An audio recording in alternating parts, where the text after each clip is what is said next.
예수님께서 갈릴리로 나가려 하시다가 빌립을 만나셨습니다. 우리말 성경만 보면 예수님께서 목적지인 갈릴리로 가시다가 우연히 빌립을 만나신 것 같은 뉘앙스입니다. 그런데 빌립을 만나 할 때 이 만나에 해당하는 헬라어는 찾다, 발견하다는 뜻을 가지고 있습니다. 그러므로 이런 의미입니다. 예수님께서 갈릴리를 목적지로 향하여 가시기 위해서 벳세다 사람 빌립을 찾고 찾으셨는데 마침내 발견하셨다. 성도 여러분, 믿음의 세계에 우연이란 없습니다. 하나님께서 목적을 가지고 우리를 찾아내셨습니다. 하나님께서는 구원이라는 목적을 가지고 우리를 발견해 내신 것입니다. 요한복음 4장에서 예수님은 이렇게 말씀하셨습니다. 하나님은 영과 진리로 예배하는 예배자를 찾으신다. 하나님이 가만히 앉아 계시다가 누가 예배하러 오면 예배 받고 잘했어 이러시는 게 아니라 하나님은 예배를 기뻐하시고 예배자를 찾기 위하여 지금도 찾아다니시고 계시며 그 찾아낸 사람이 오늘 이 자리에 앉아 계신 여러분이고 인터넷으로 예배드리는 여러분이십니다. 여러분, 하나님은 우리를 찾고 계십니다. 영과 진리로 예배하는 예배자를 찾으십니다. 하나님께 발견되시는 분들 되시기를 축원드립니다. 예수님이 빌립에게 이렇게 말씀하셨어요. 나를 따르라. 이 말씀은 아무 생각 없이 생각이라는 것은 내려놓고 쫄병처럼 쫄래쫄래 따라다니라는 말씀이 아닙니다. 정확하게 번역하면 계속 따라오라는 뜻입니다. 무슨 뜻이겠습니까? 계속해서 결단하며 예수님과의 동행을 선택하라는 것입니다. 끊임없이 주님과 동역해 나가라는 뜻입니다. 그러므로 이 말씀은 빌립아 나와 함께 있자라는 뜻입니다.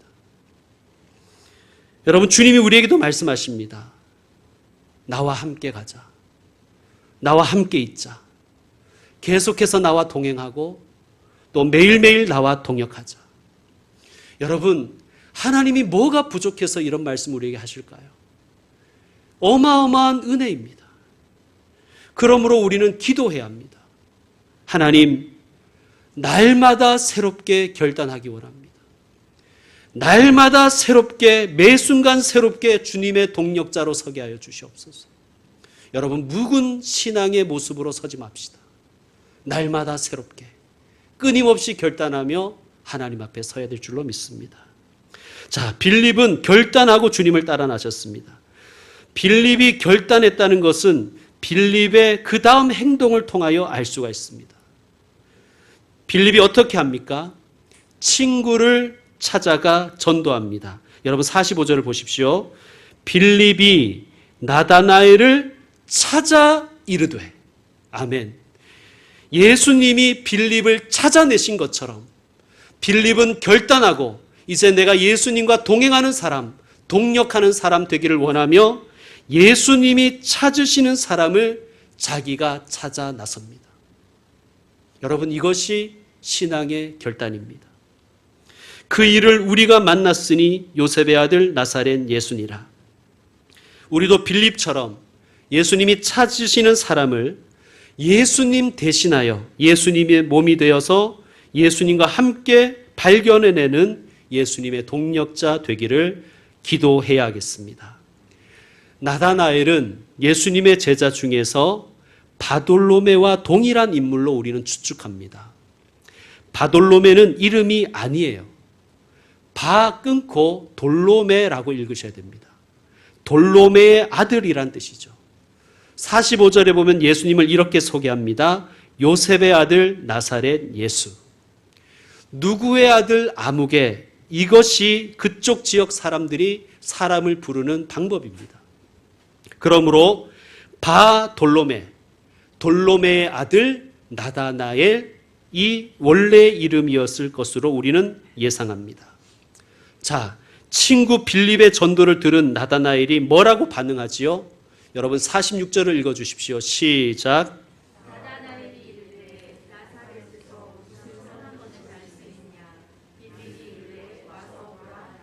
아멘. 나사렛에서 무슨 선한 것이 날 수 있느냐? 시니컬하고 퉁명스럽게 시큰둥하게 반응하지요. 야, 그런 변두리에서, 그렇게 작은 마을에서, 그 초라한 곳에서 어떻게 메시아가 나올 수 있느냐? 성도 여러분, 하나님의 나라는요, 우리의 기대와 예상을 깨고 지극히 작은 데서, 지극히 낮은 곳에서 시작된다는 것을 믿으시길 바랍니다. 이 하나님의 나라는, 지극히 작은 곳에서 시작되는 하나님의 나라는 심령이 가난한 자의 눈에만 보이는 것입니다. 그러므로 우리는 기도해야 됩니다. 하나님, 제게 낮고 낮은 마음을 주옵소서.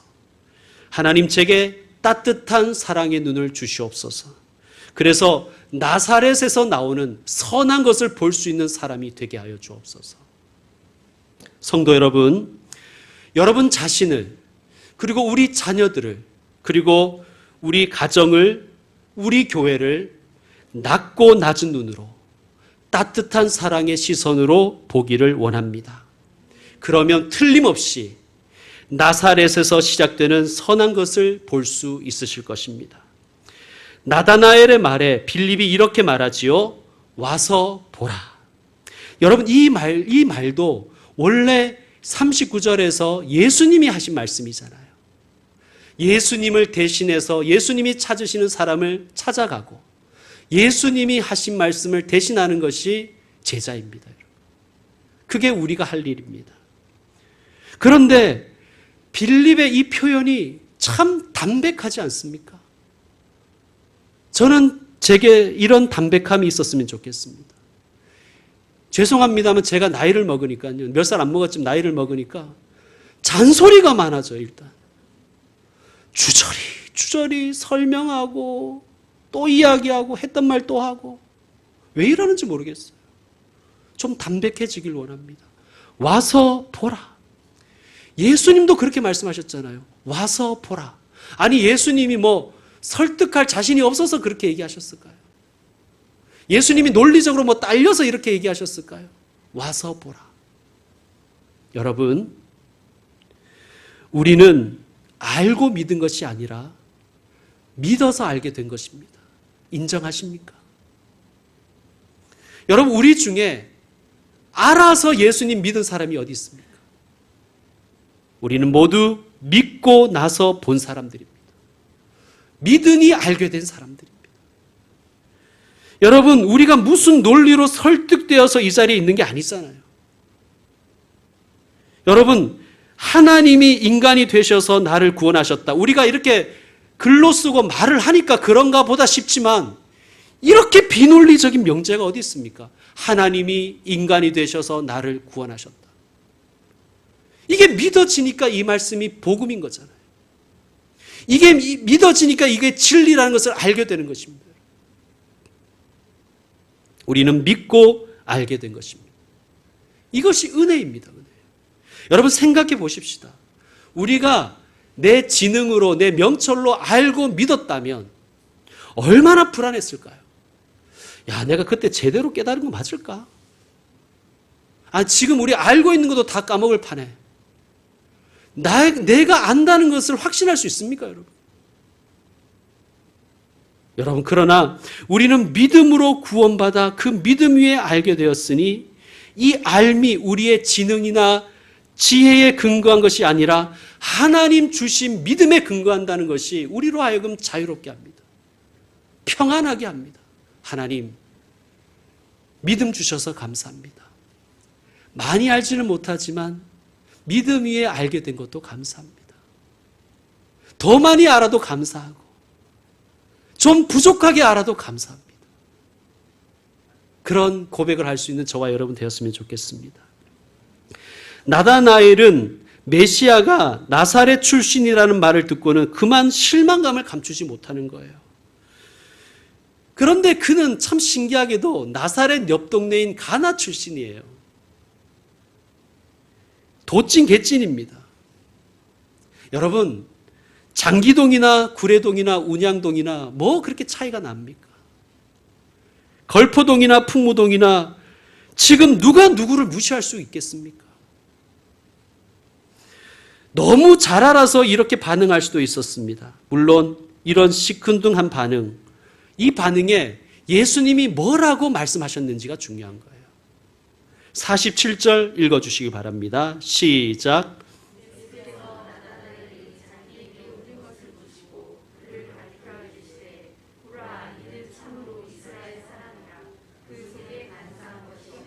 아멘.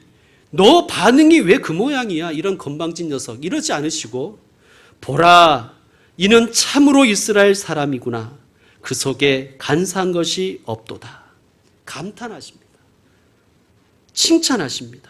그런데 물론 이것은 현재, 나다나엘의 현재에 대한 칭찬과 평가가 아니라 나다나엘의 미래에 대한 청사진인 것을 우리 먼저 알아야 됩니다. 이 부분은 나중에 설명하고요. 여러분, 성경에 간사함의 대명사가 있습니다. 누구입니까? 구약에 나오는 인물인데요. 야곱이라는 사람입니다. 여러분, 야곱이 이스라엘로 바뀌잖아요. 그런데 예수님 무슨 말씀이냐 하면 간사함이 없는 야곱이구나. 간사함이 제거된 이스라엘이구나. 그렇게 칭찬하시며 미래의 청사진을 제시하시는 거예요.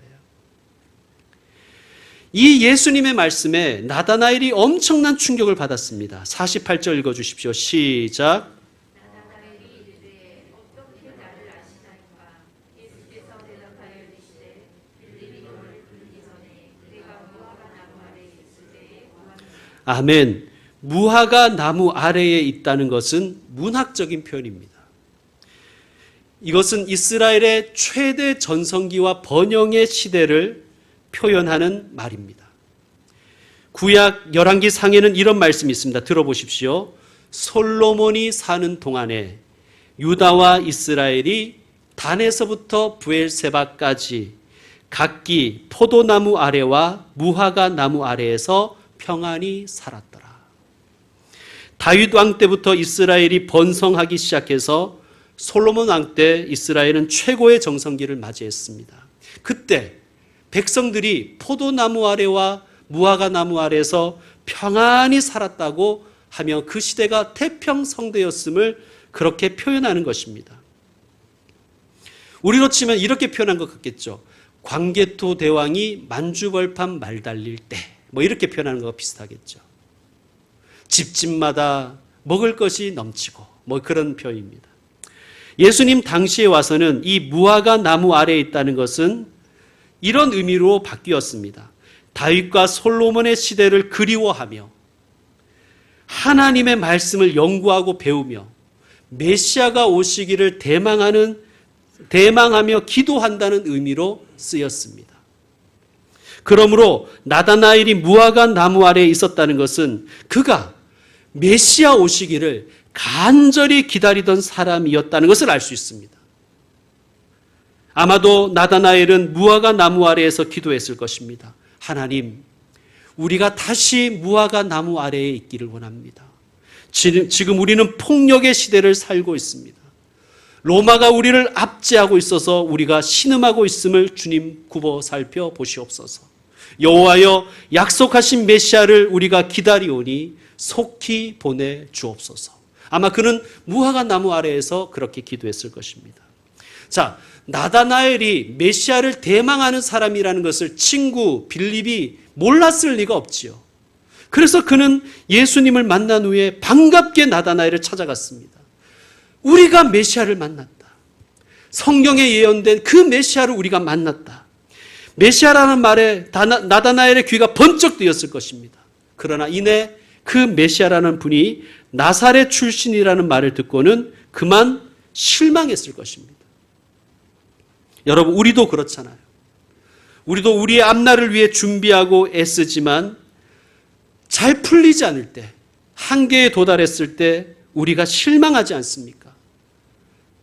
나에게서 무슨 선한 것이 나겠냐? 가정을 위해 우리는 헌신하지요.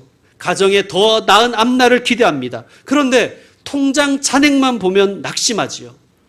무슨 선한 것이 나겠냐. 우리는 자녀를 사랑하고 자녀를 위해 간절히 기도하지만 애들 성적표만 보면 실망하지 않습니까? 이놈의 집구석에서 무슨 선한 것이 나겠냐. 우리는 교회의 부흥을 갈망합니다. 한국교회가 정말 하나님과 사람 앞에 바로 서기를 원합니다. 그런데 교회들과 목사들의 온갖 비위와 범죄의 뉴스를 보면 절망감이 들지 않습니까? 한국교회에 무슨 선한 것이 날까? 그런데 여러분, 이 한탄에는, 이 실망에는 우리의 실망도 물론 표현되어 있지만 정말 선한 것이 나기를 바라는 간절함과 진심이 담겨 있지 않습니까? 예수님께서 나다나엘의 그 간절함과 그 진심을 알아주신 거예요. 그는 비록 예수님이 나사렛 출신이라는 말을 듣고 실망하긴 했지만 이스라엘의 번성을 비는 그의 기도는 거짓이 아니었지 않습니까? 우리도 그렇습니다. 대한민국을 보면 때로 실망하지만 대한민국 내 조국을 위해서 비는 그 기도는 가짜가 아니지 않습니까? 나의 가정, 나의 자녀, 나의 실력, 나의 형편을 보며 우리는 때로 절망하지만 내 가정과 내 자녀와 내 가족과 교회를 향한 나의 기도는 거짓이 아니지 않습니까? 우리는 정말 우리 가정과 교회와 한국교회가 하나님의 기쁨 되기를 원하지 않습니까? 실망하더라도 말이죠. 우리의 그 실망과 체념과 그러나 우리의 간절함과 진심을 우리 주님은 알고 계신다는 것입니다. 자신의 진실함, 자신의 간절함을 알아보신 예수님께 나다나엘이 이렇게 고백합니다. 당신은 하나님의 아들이시요 이스라엘의 임금님이십니다. 나다나엘의 눈이 열린 거예요. 아, 나사렛에서도 선한 것이 날 수 있구나. 하나님의 나라는 나의 예상을 깨고 시작되고 있구나. 성도 여러분, 하나님께서 저와 여러분의 눈도 열어주시기를 소망합니다. 더 이상 세상적이고 그래서 세상에 부패하고 오염된 눈으로 자신과 가정과 교회를 보는 것이 아니라 우리의 진심을 알아주시고 우리의 간절함을 알아주시는, 그리고 우리의 현재보다 우리의 미래를 바라보시는 예수님의 눈으로 나와 내 가정과 교회를 보기 원합니다. 그래서 세상적인 관점에서는 비록 작고 초라하고 낮고 변두리일지라도 하나님이 함께 하시는 나, 하나님이 함께 하시는 내 가정, 하나님이 함께 하시는 우리 교회는 하나님 나라의 중심인 것을 볼 수 있는 눈이 있기를 축원합니다, 여러분. 자, 이제 오늘 본문의 핵심을 다루어야 돼요. 50절 말씀 여러분 읽어주십시오. 시작.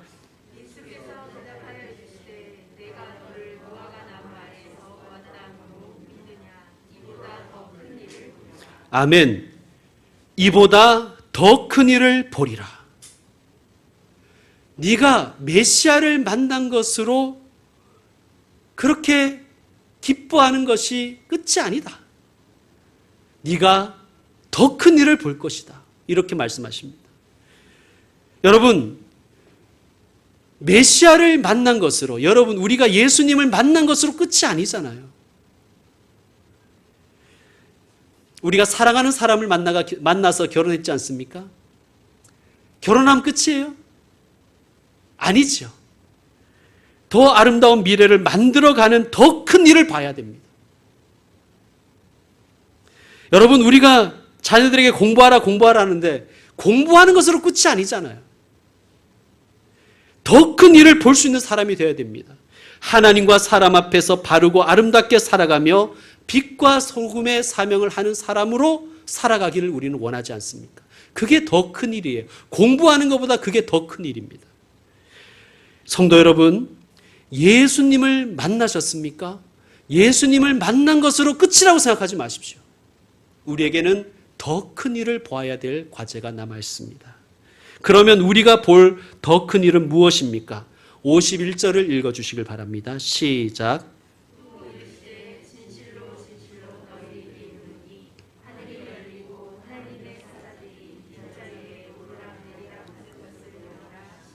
아멘. 자, 하늘이 열리고 하나님의 사자들이 인자 위에 오르락 내리락 하는 것. 이 말씀을 읽으면 누가 연상이 됩니까? 야곱이지요. 야곱은 간사함의 대명사라고 말씀드렸습니다. 형을 속이고 아버지를 속여서 복을 빼앗으려고 했습니다. 그런데 안타까운 것은 그 복은 이미 하나님이 야곱이 태중에 있을 때 약속하신 복이었어요. 그러나 야곱은 그 약속을 기다릴 믿음이 없었습니다. 자기 꾀로, 자기 명철로, 자기 능력으로 차지하려고 한 것입니다. 그게 간사함이에요. 자기가 하나님의 위치에 있으려고 하는 것이 간사함입니다. 불신입니다. 이런 야곱을 하나님은 훈련 프로그램 속에 넣어버리시죠. 왜 그렇게 하셨냐 하면 하나님의 목적이 있었기 때문입니다. 야곱의 간사함의 DNA, 불신의 DNA를 제거하기 위한 것입니다. 우리 창세기 28장 한번 가보시겠습니다. 창세기 28장 10절. 창세기 28장 10절. 여러분 덮지 마시고 계속 창세기 28장을 펴두시길 바랍니다. 창세기 28장 10절 제가 읽습니다. 야곱이 부엘세바에서 떠나 하란으로 향하여 가더니 야곱이 형을 피하여 외삼촌 라반의 집으로 가는 도중에 날이 저물었어요. 그래서 우리가 아는 것처럼 베델에서 돌을 베개 삼아 비박합니다. 비박, 낭만적으로 생각하지 마십시오. 고대 근동에서는 나그네가 풍찬 노숙하는 것은 그 마을의 수치입니다. 야곱이 노숙했다는 것은 두 가지 가능성이 있어요. 첫 번째는 마을 사람 전체가 야곱에게 등을 돌렸다고 볼 수 있습니다. 두 번째는 야곱이 아무도 믿지 못해서 도움을 청하지 않았을 수도 있습니다. 물론 둘 다일 수도 있고요. 이런 야곱에게 하나님이 찾아오셨습니다. 11절 12절 함께 읽겠습니다. 한 곳에 이르러 해가 진지라 거기서 유숙하려고 그곳에 한 돌을 가져다가 베개로 삼고 거기 누워 자더니 꿈에 본즉 사닥다리가 땅 위에 서 있는데 그 꼭대기가 하늘에 닿았고 또 본즉 하나님의 사자들이 그 위에서 오르락 내리락 하고. 아멘. 예수님이 하신 말씀과 일치하지요. 자, 13절 14절 여러분 읽어주세요. 시작.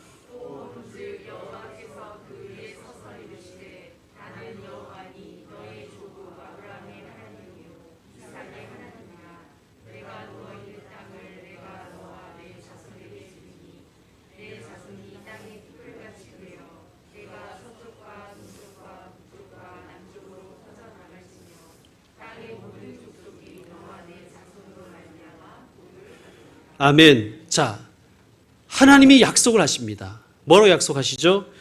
네가 누워있는 땅을 너에게 주겠다. 그리고 너에게 많은 자손을 주겠다.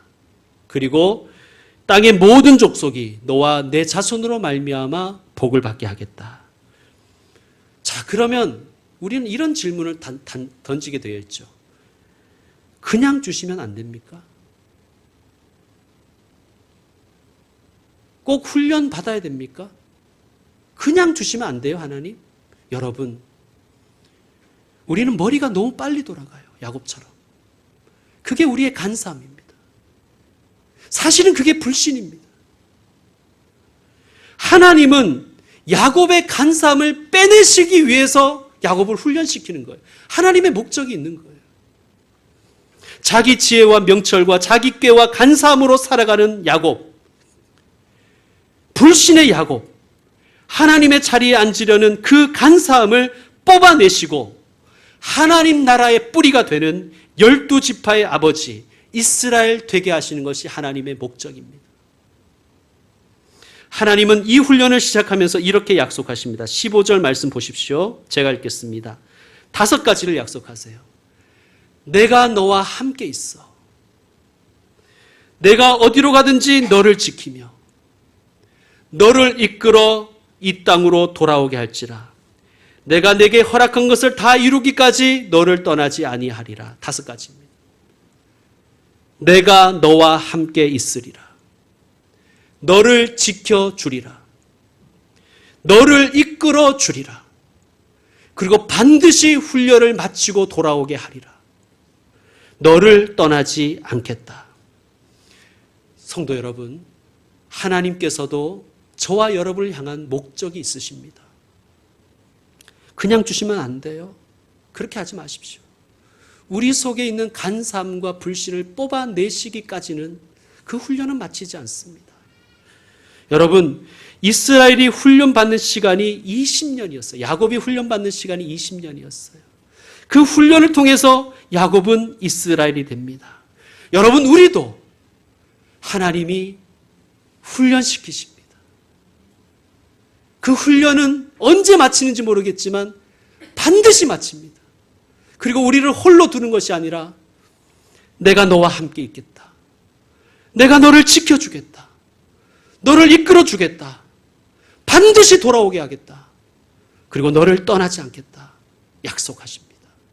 여러분, 그러므로 우리는 하나님의 목적이 있고 하나님의 약속이 있음을 신뢰해야 됩니다. 그 목적과 그 신뢰를 붙들고 살아가시길 바랍니다. 이제 말씀 마무리하겠습니다. 이는 참으로 이스라엘 사람이라 그 속에 간사한 것이 없도다. 이 말씀은 나다날의 현재에 대한 평가가 아니라 미래에 대한 청사진이라고 말씀드렸지요. 역시 우리에 대한 청사진인 줄로 믿습니다.